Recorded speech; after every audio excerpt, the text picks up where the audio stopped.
Vriende, ek is Dani van Dijk en ek deel graag met u nog 'n gedagte rondom die geestesrealm. Net om weer vinnig te herhaal, ons het gesê hierdie realm wat ons sien, die fisiese realm, dit wat ons aan kan vat en wat ons sien rondom ons, dit het ontstaan uit die onsienlike.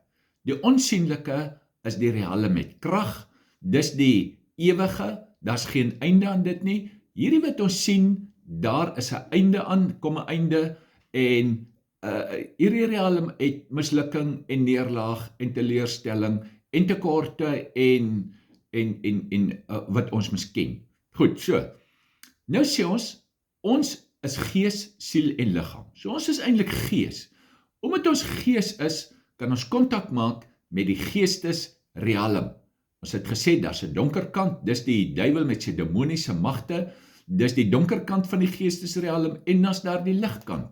Dis God met sy engeleskare en die Heilige Gees en die Here Jesus, die Godheid wat in die onsienlike realm is. So, hierdie realm ontstaan dan uit die onsienlike realm en kan ons lewe in die onsienlike. Goed, so die sukses wat ons dan gaan behaal, gaan afhang van watter mate ons 'n effek het in die geestesrealm. Want ons sien, ons het 'n effek in die geestesrealm. Sagaria 4 vers 6, nou Serubabel en Josua is nou besig om die tempel te herbou, na hulle teruggekom het uit ballingskap uit, en dis 'n ontsettende moeilike opdrag.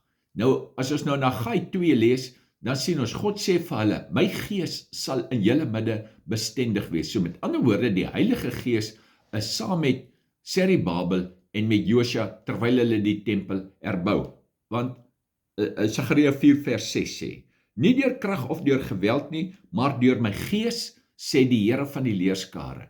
Dit sou nie menslike pogings wees, dit sou nie menslike krag wees wat die tempel tot stand gaan bring nie. Dit gaan die Gees, die Heilige Gees wees. So met ander woorde, Josua en Serubabel sal die oorlog in die Gees moet wen voordat hy in die fisiese gewen gaan wees. Goed, so nou sê Paulus, ons in Efesiërs 6, ons worstelstryd is nie teen vlees en bloed nie, maar is teen die owerhede en die magte en die kragte en die wêreldheersers van hierdie eeu, teen die bose geeste in die lug. Met ander woorde, ons is in 'n konstante oorlog. Ons is in 'n ewigdurende oorlog met die bose magte en hulle hiërargieë en dis hulle wat mense gebruik. So ons oorlog is nie met 'n mens nie. Ons oorlog is nie met 'n mens nie. Die probleem wat die mens wat ons probleme gee, daar's 'n gees agter dit. So dit bly in die geestesrealm.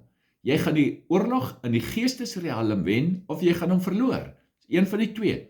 Ons het nou 'n effek in die geestesrealm. Wanneer ons bid, sê ons, maak ons kontak met die geestesrealm. Wanneer ons met God praat, maak ons kontak met die geestesrealm. Wanneer God met ons praat, dan is dit die geestesrealm wat weer met ons werk en in ons praat. Goed, so, nou het ons 'n effek in hierdie realm van krag en oorwinning en oorvloed en alles wat daarmee gepaard gaan.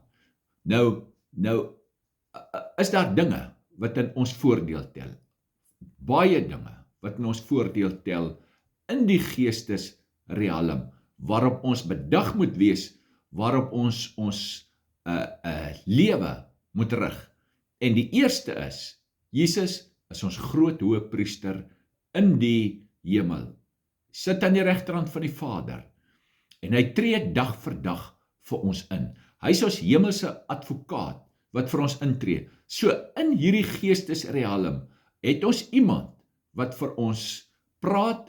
Ons het die beste hoëpriester, die volmaakte hoëpriester, wat in ons guns spreek. Verder, is daar die bloed. Die Bybel sê vir ons, die bloed van Jesus spreek van beter dinge as die bloed van Abel. So bloed het lewe. Ons lees in Levitikus, die lewe is in die bloed. So die lewe is in die bloed en die bloed praat. sê daar in Genesis, die bloed van Abel roep. So die bloed van Abel het gepraat met God. Nou die bloed van Jesus praat ook, maar hy praat van beter dinge as die bloed van Abel. Abel se bloed het geroep om vergelding, Jesus se bloed roep om versoening. So dit werk heelpad in ons guns, in die geestesrealm. Nou gebed. Wanneer ek bid, ons het gesien, toe Daniël in Daniël 10, die oomblik toe Daniël begin bid, toe is daar oorlog in die geestesrealm. So wanneer ek bid, moet ek weet, my gebed het 'n effek.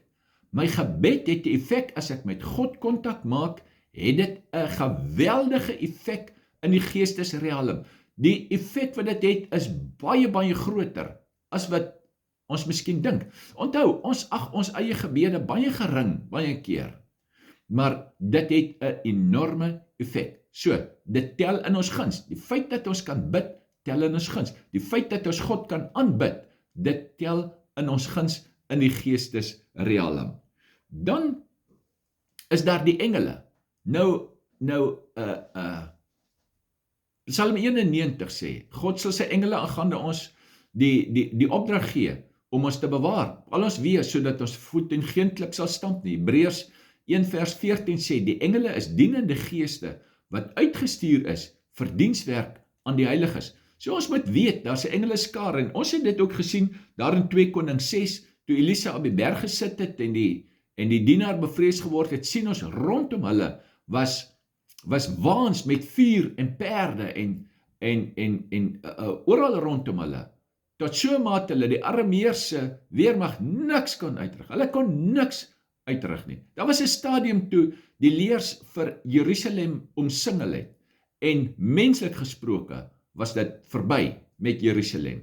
Daardie nag trek een engel uit, dat een engel uitgetrek, 180.000 van die vyand verslaan die volgende oggend, toe hulle almal dooie lyke, en Israel wen die oorlog. So, dis engeleskare waarvan ons glad nie eens bewus is, in baie gevalle nie bewus is nie. So, wat ons nou moet weet is, ons worstelstryd is nie teen die mens op die aarde nie, dis nie teen die aardse dinge nie, dis nie deur krag of geweld nie, maar deur my gees, sê die Here. So my oorlog, ek moet leer om oorlog te voer in die gees. Moet leer, ons lees Efesiërs 6, en ons sien, ons het 'n swaard. Ons het 'n swaard in die gees.